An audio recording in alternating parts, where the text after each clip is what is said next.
So let's talk about the beauty of psychedelics and the amazing, beautiful process of losing the mind. Now, losing the mind is that like, oh my gosh, I'm gonna go crazy. Not necessarily. It could be, depending on how your perspective of your experience is being played out in your mind.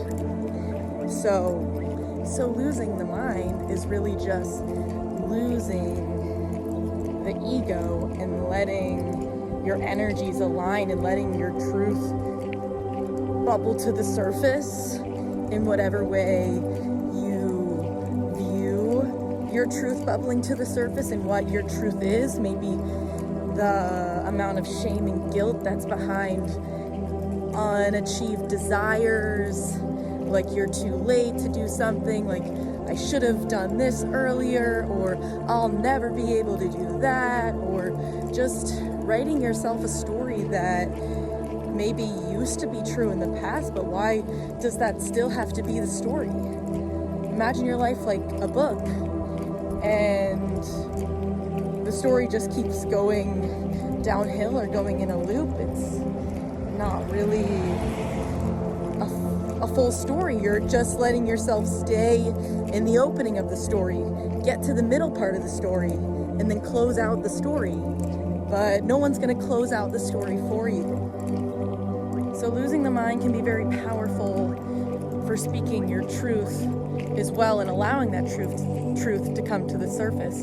Because by losing the mind, you're breaking free of the chains that the mind has held you in, depending on what thought patterns were created. And losing the mind just returns us to this blank slate of, okay, zoom out, look at myself from this higher perspective, and realize I am right there in the same moment at all points in time and have always been with this higher self at every point in time. It never leaves me. So then I can remember that and remember that I have the power to create. My perception creates reality, and I have the power to create my perception of reality, to think my way into a new reality. You can do this at any time you want. It's super cool. So when the truths bubble up, the difference of a bad trip or good trip, and I feel like this can happen just through daily life as well, not even just a psychedelic experience.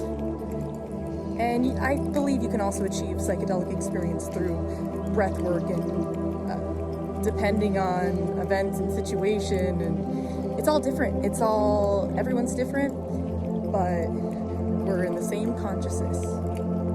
So losing the mind really just means losing the story of the past in an old story that no longer aligns with you. So not finished.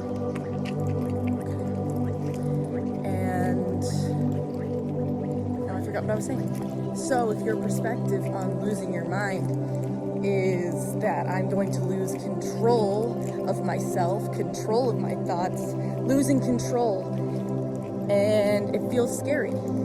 For some people, losing control may feel like a relief, but for some people, it may feel scary, uncharted territory. You're not used to giving up control, but it's a false perception of control, because if you are scared and losing your mind that you're losing control, then the ego is the one who always had the control, and it was locking you out from you having the control and working together with the ego really running the show.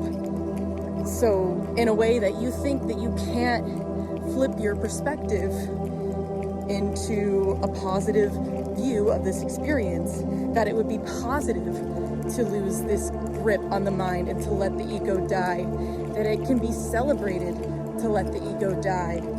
See what growth comes to the surface. It's exciting for a consciousness that's always expanding. It's exciting to lose control of the mind and to remember the things We came here to create. Remember the light that we are. Remember that there is no separation. That separation is an illusion.